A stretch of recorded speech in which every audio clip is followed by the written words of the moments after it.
Hello, everyone. My name is Daniel Fuenzalida, and I'm with the American Spirit Journal. Today, I'm going to be talking about the Second U.S. Civil War and how I believe it's going to be fought. It's going to be fought mostly like what we saw in Syria. That's why I call it the Syrian edition. Now, in the Syrian Civil War, you can see there are many factions on both sides of the war. The red areas you see are controlled by the government and their allies. The green areas are held by rebel forces and consist of many groups as well. The black area is where ISIS ruled, and the yellow areas are controlled by the Kurds and their allies. As you can see, this civil war is very messy. No side is completely homogeneous. This is an example of future civil conflicts.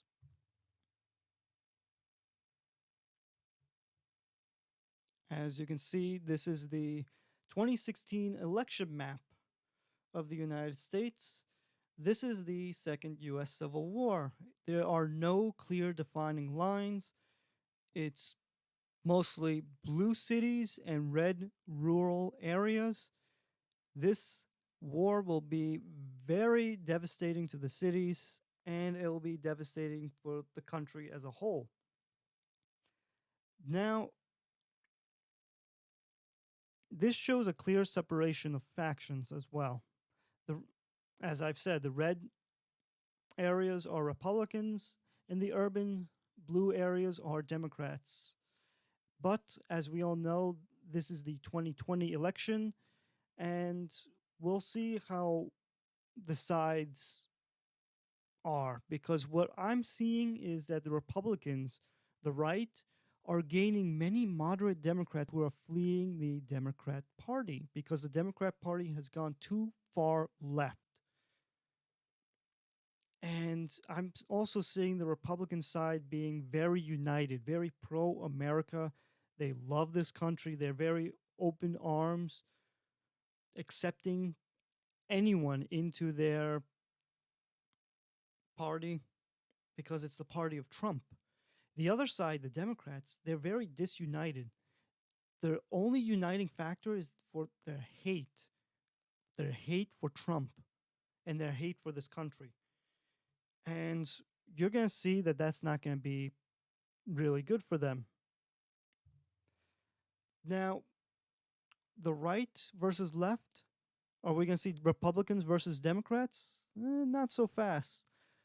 I believe the right versus left does not exist in the next civil war. And what I mean by this is Democrats consist of pro establishment elites, rhinos, and never Trump Republicans, mainstream media, Black Lives Matter, Antifa, tech giants like Facebook, Twitter, Google, and anti American elements.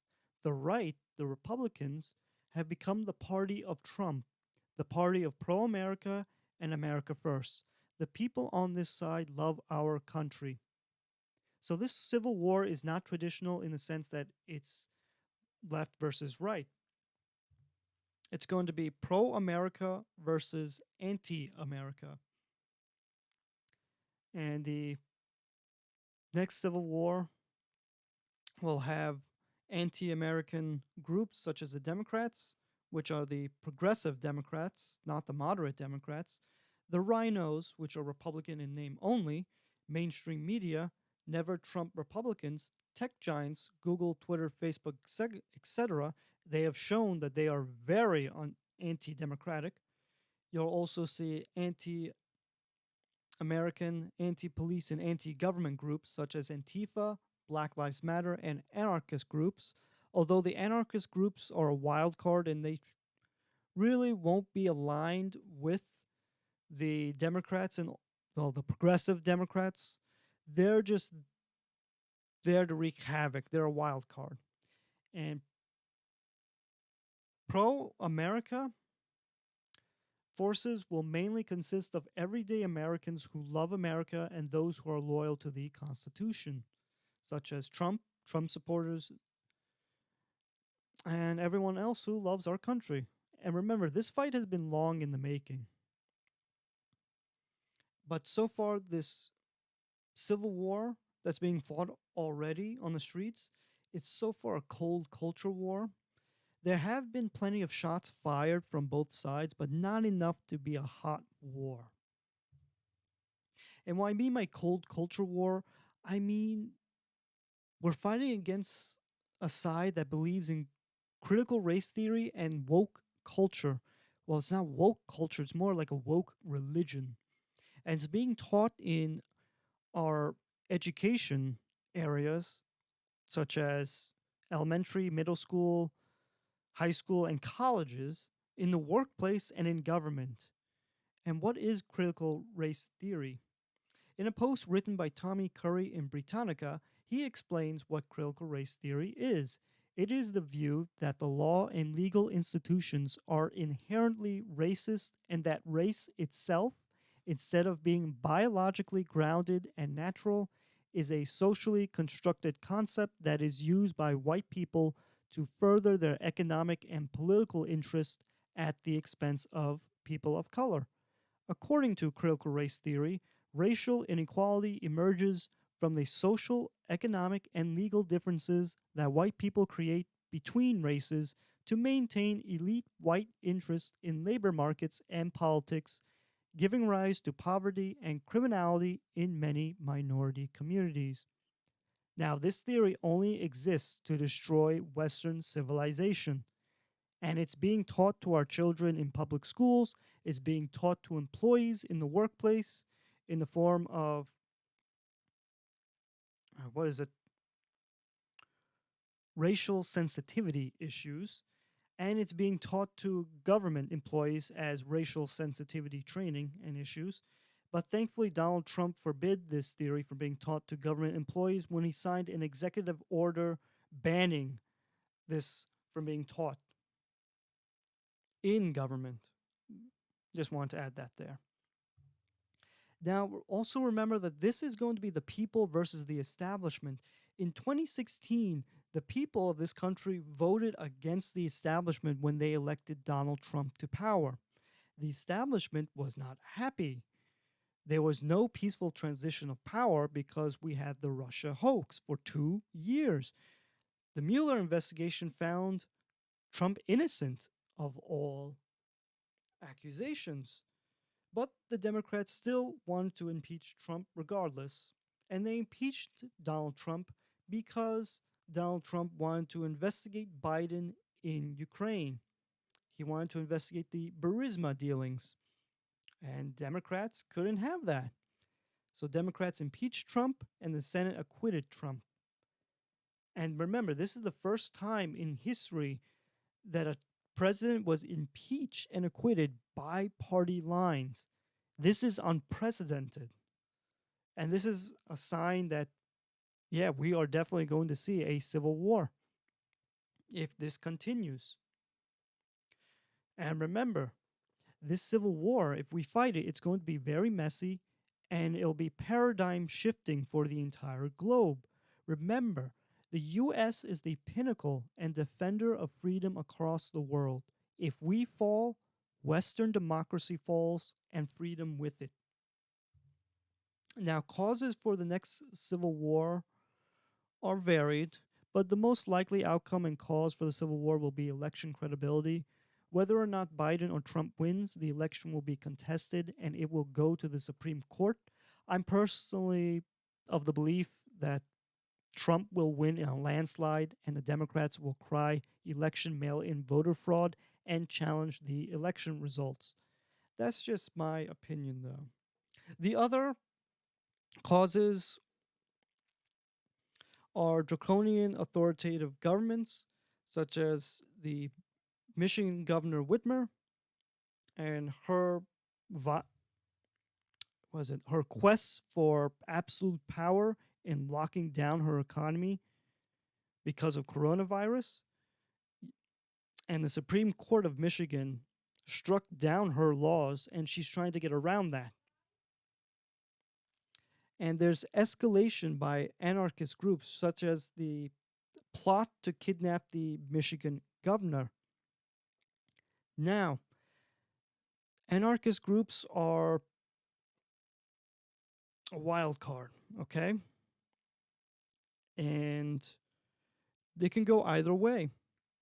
As for Antifa and BLM, I can see them killing civilians and our cops in mass in post election violence, but I can only see them getting away with that if Biden wins in 2020. And it's very unlikely because if Trump wins, which I believe he will, they're going to be crushed. Because Trump, I'm pretty sure, is going to want to crush any acts of sedition to keep this country alive. Now, what will the next U.S. Civil War be like? Uh, Mass genocide? Possible but highly unlikely. The likelihood of mass genocide and cleansing of opposing viewpoints is highly unlikely, at least in the very first year of conflict. Afterwards, if the federal government collapses, then yes, this becomes a very real possibility, though mostly you'll see it in the cities. Society will break up if civil war does happen. Mostly rural areas will behave as one, and cities will be heavily divided amongst those living there. Federal and state governments will lose control of large areas due to large population and the prevalence of weapons in the civilian population. You will see guerrilla style warfare being fought in cities and rural areas as the state and Fed governments have massive firepower advantage, and therefore civilian fighters will have to minimize combat time and increase lethality. IEDs, or improvised explosive devices, in rural and urban environments will be very commonplace. You'll also see lots of snipers. Possible psychological warfare coming into play, but that's if things really get dark and gloomy. Uh, Here is a list of possible groups popping up during the conflict.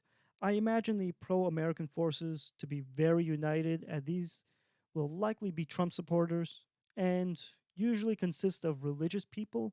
I don't expect the religious people to be fighting for territory, contrary to popular belief, at least not at first. Democrats, however, tend to divide their supporters into subgroups, like the racists they are. You will see Black Lives Matter, Antifa, white supremacists, black supremacists, etc. in the mold. They will fight each other for control of areas, mainly in the cities. The supremacists are mainly in rural and suburban areas, so expect to see them to pop up.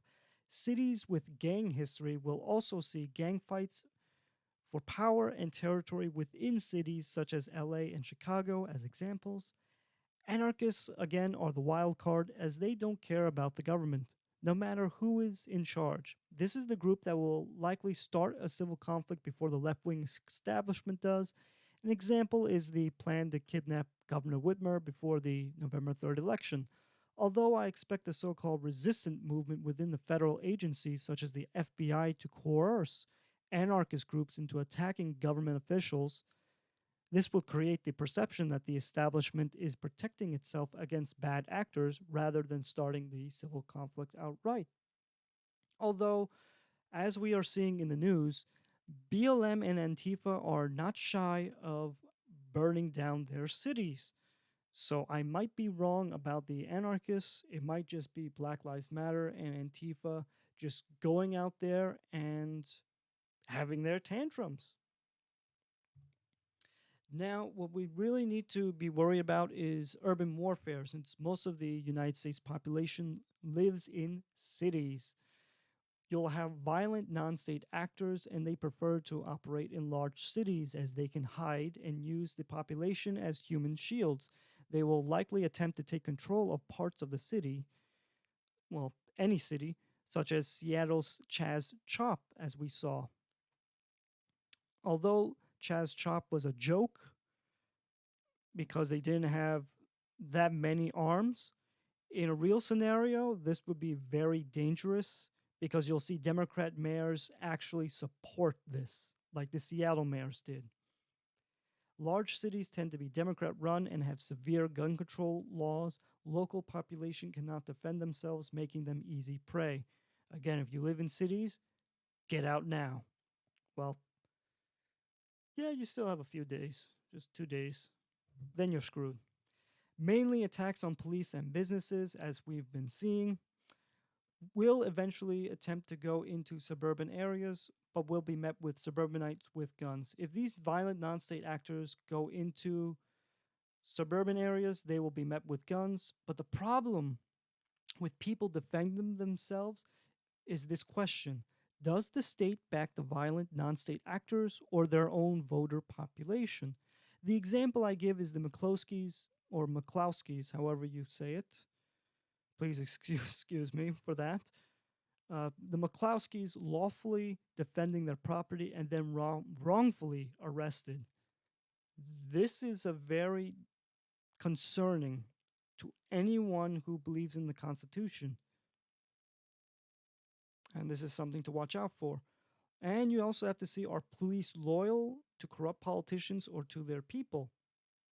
Like the McClowskis getting arrested, those officers were loyal to the state, the corrupt politicians in the state, and not to the Constitution. So local populations may have to fight violence non-state actors and their local police. Now, here's our first city on our stop of cities we're going to be seeing. This is a 2016 election map, and mostly New York City voted blue. However, due to severe lockdown restrictions, the release of violent criminals, Black Lives Matter, and Antifa riots, and low morale of police due to the city government not supporting them, we could see parts of the city turn red for Trump. Now, if you lived in New York City, like well, New York City is the city nearest me, so I would know. You would know that the rich in Manhattan and that the most expensive shops are in Manhattan, the Isle of Manhattan. So I expect the cops mostly to be centered in Manhattan to defend the rich if civil war breaks out, and the boroughs not so much. That's just my opinion from what I see from the ground independent news reporters.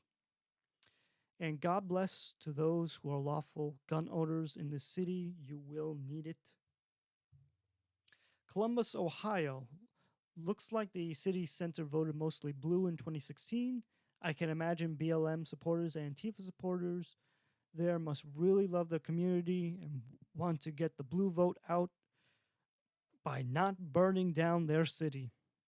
Yeah, I highly doubt that's going to happen. Dallas, Texas.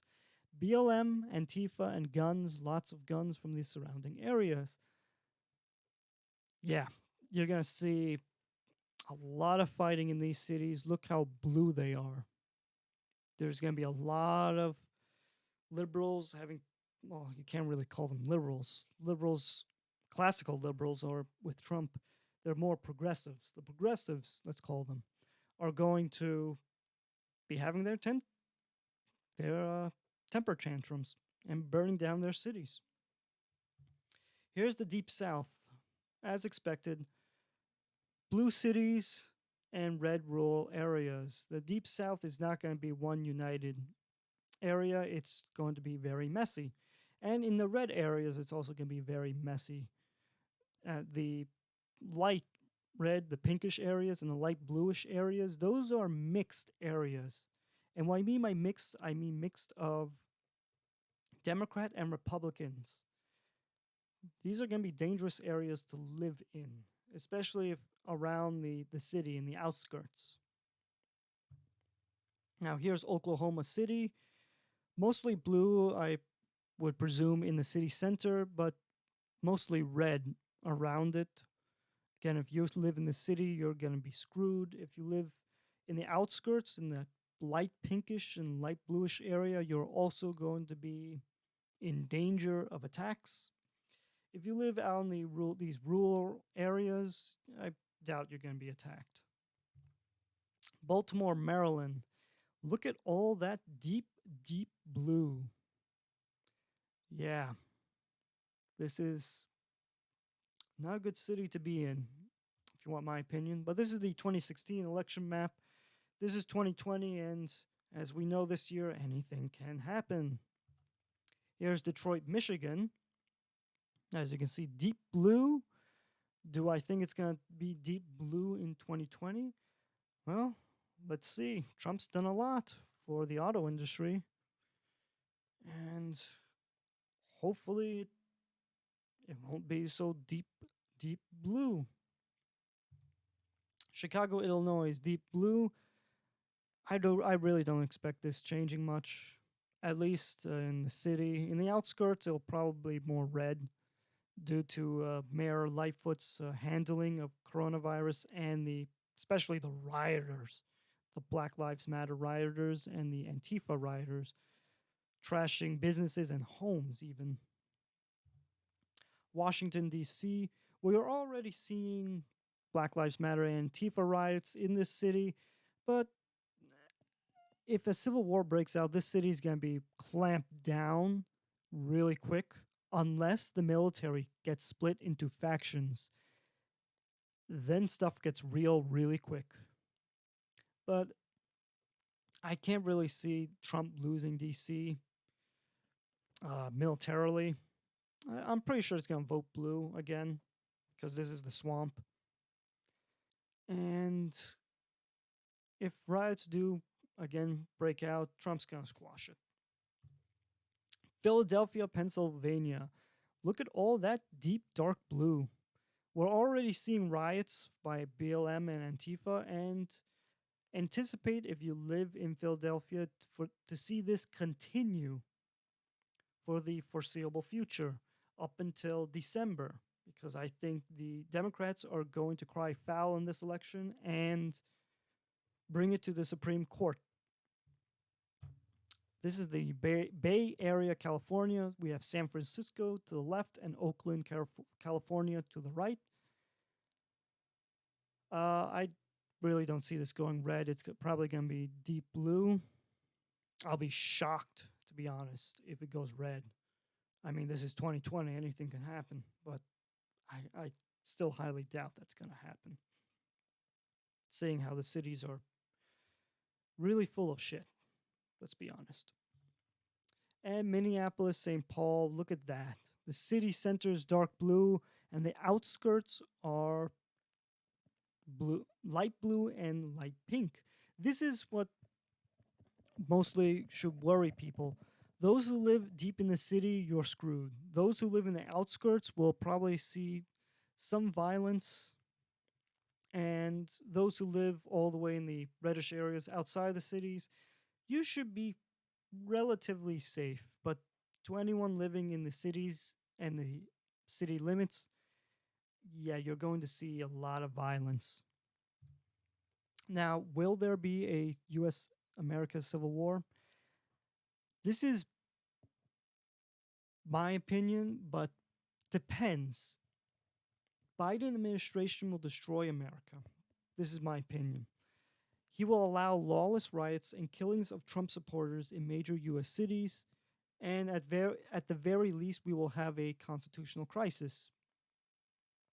Now, in my opinion, Trump needs a landslide victory, and civil war will mostly be avoided. Now, I'm not saying that there's not going to be violence. Of course, there's going to be political violence. You're going to see Black Lives Matter and Antifa and all the progressive lefties who had their temper tantrums in 2016. They're going to come out and they're going to burn down the city, all the cities again. But this time, if Trump wins on a landslide, we're going to see police crush these protesters and these rioters, and it's going to be brutal. Now, for anarchist groups will only start a civil war if the FBI coerces them to, meaning that the establishment will use anarchists as an excuse to seize power at the local and state level. Honestly, this is a long shot, but I really, how do I say this? I don't doubt that the FBI would do this because, let's be honest, the FBI is very dirty. It's very hard to trust them. Now, something else to worry about is the fact that private corporations will hire private assassins and private armies to protect themselves in this ever increasing divided urban landscape that they created. And the example I give is the Nine News hiring of Matthew Doloff.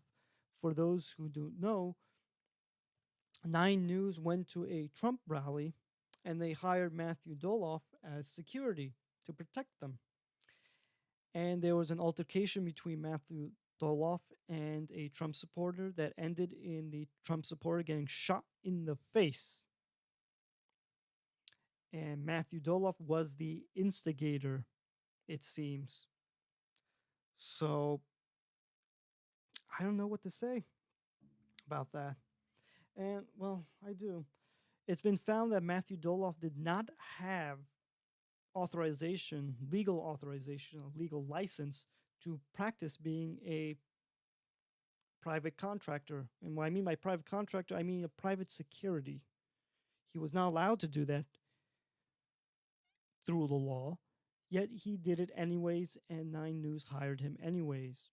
So expect to see liberal corporations hire private security, mostly hiring far leftists to kill Trump supporters, either within their corporations or outside their corporations. Because let's be honest, all these corporate hacks, they just want power. They want to keep their power. And I truly believe they will do anything in their power to stay in power. Now, with that said, election credibility is on the line in the United States. This would start a civil war and could spell the end of the United States as we know it. No credible election process, no credible government. That's what we learned in 2016 when the Democrats tried to bring down President Trump. Now, as we know, many mail in ballots will be thrown out because they are already being thrown out in many elections that were held during the primaries. The election will be contested. Democrats and Trump are likely not to cede if they lose, and the Supreme Court may need to rule, or rather will need to rule on who won the 2020 election. Now, what would each admin be like? Let's review this again. A Biden administration, not much to say here. If Biden wins, our democracy as we know it will crumble and the establishment will seize absolute power under the guise of constitutional acceptance of the election. Antifa BLM riots will become normalized, rioters will be released from prisons, major cities will be war zones, business will be difficult in major cities, especially Democrat controlled cities. Suburban areas will see increase in riots and break-ins, loss of rights, civil rights due to coronavirus. And let's be honest, Kamala Harris will become the president. Dems and rhinos will enact the 25th Amendment to oust Biden because Biden's demented and he's losing it. The Supreme Court will be packed with far left activist judges, or at the very least, pro establishment judges. New trade deal with China on China's term. America becomes China's basic white bitch that has schizophrenia because the Democrats love to divide Americans. And the people will never be in control of government ever again. Yeah, the establishment will seize absolute power. And the only way we'll get it back is by, well, let's just say the Second Amendment's there for a reason. Now, the Trump administration, definitely a possible federalization of police forces nationwide. This will result in more mass arrests of rioters and Black Lives Matter activists. Crackdown will be brutal, guaranteed if Trump wins in a landslide. You must be prepared to see temporary public acceptance of police brutality. Because let's be honest, I want peace. You want peace. You want to be able to go to your business and not see it destroyed, your livelihood destroyed. Enough of this. For the last 4 years, we've been seeing our country get burnt down by these far crazy, far left progressives who are not really progressive at all. They just hate America and want to see it burn. And I can already hear the moderate, bleeding heart liberals cry out from their gated communities. In order to stop these riots once and for all, there must be a brutal and swift crackdown. We as a nation cannot allow our country, our home, to be trashed and burned by these thugs. So cry me a river when the carps when the cops start bashing skulls again. These rioters deserve it. The crackdown on the swamp deep state will be interesting, to say the least.